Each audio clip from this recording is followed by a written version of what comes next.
Bonjour à tous et bienvenue sur Afrique Sport pour la matinale de ce samedi 18 juin 2022 que nous démarrons avec la CAF. La Confédération africaine de football a dévoilé la liste des stades homologués pour les éliminatoires du championnat d'Afrique des Nations. 26 pays seront privés de leur stade. Les éliminatoires du CHAN 2023 démarrent en juillet à quelques semaines du premier tour. L'instance de gestion du football africain a publié la liste des stades homologués. À elle seule, l'Afrique du Sud compte 9 stades validés. 7 stades au Cameroun et en Égypte. Le Maroc a également 5 stades qui répondent aux normes. Sur les 54 pays en liste, donc 26 d'entre eux ne pourront pas recevoir leur match à domicile. Parlons mercato, joueur clé à l'AC Milan, Ismaël Bennacer a clôturé une belle saison en devenant le premier Algérien à remporter le Scudetto. Ses grosses performances et sa régularité impressionnante auraient plu aux dirigeants des Red Devils qui avaient déjà l'œil sur le MVP de la CAN 2019 selon The Sun. Si l'information est concrète, les Red Devils pourraient bientôt passer à l'action pour pallier le départ de plusieurs joueurs dans ce secteur, Pogba, Matic et Mata. Certains parlent même d'une future association dans l'entrejeu avec Frenkie de Jong sous les ordres du nouvel entraîneur mancunien, Erik ten Hag. Parlons de Sadio Mané. Il sera un joueur du Bayern de Munich dans les prochaines heures. L'attaquant sénégalais est tombé d'accord avec le club bavarois pour un contrat de 3 ans. L'officialisation n'est donc plus qu'une question d'heure. Ainsi, on pense déjà au numéro de maillot de Sadio Mané. Ce dernier est habitué à arborer le dossard numéro 10, mais au Bayern de Munich, ce numéro est déjà porté par Leroy Sané. Ce dernier est devenu un pilier de l'équipe et aucune rumeur n'évoque son départ. Sadio Mané devra donc choisir un autre numéro. Pour le moment, sont libres les numéros 15, 16, 17, 18 et 22. Au cas contraire, le départ probable de Lewandowski lui laisserait la possibilité d'arborer le numéro 9 ou le numéro 7 de Serge Gnabry, lui aussi en instance de départ. Reparlons du chaos de la finale de la Ligue des Champions.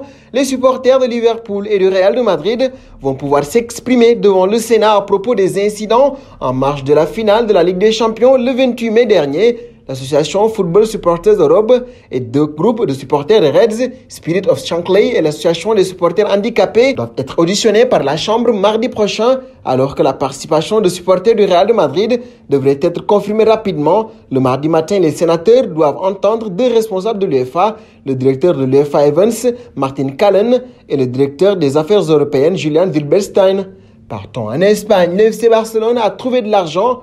En proie à de grosses difficultés financières, le club a trouvé une solution. Le Barça tenait son assemblée générale et lors de cette réunion, le club a officialisé la vente de 49,9% de Barça Licensing Merchandising via un vote des socios.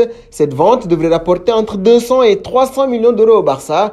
Le club va aussi céder 25% des droits télévisés, ce qui au total devrait rapporter 700 et 800 millions d'euros. Le recrutement de Lewandowski va ainsi être plus facile.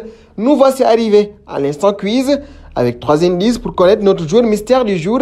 Premier indice, j'étais un très bon milieu de terrain aujourd'hui à la retraite. Deuxième indice, j'ai joué pour 7 clubs et j'ai fini ma carrière en Chine. Troisième indice, désormais je suis entraîneur tout comme mon grand frère. Qui suis-je? Vos réponses seront attendues en commentaire. Et nous allons terminer avec le Paris Saint-Germain, alors que son nom n'avait jamais circulé jusqu'à ce vendredi. Le milieu de terrain de FC Porto, Vitinha, se trouve déjà en passe de rejoindre le Paris Saint-Germain. Le club de la capitale a déjà conclu un accord avec l'international portugais, présenté comme la priorité du conseiller sportif Luis Campos à ce poste. Et le journaliste Fabrizio Romano indique que les 2 écuries ont elles aussi trouvé un accord. D'après notre confrère, le PSG a en effet formulé une offre de 40 millions d'euros, soit le montant de la clause libératoire du Lusitanien.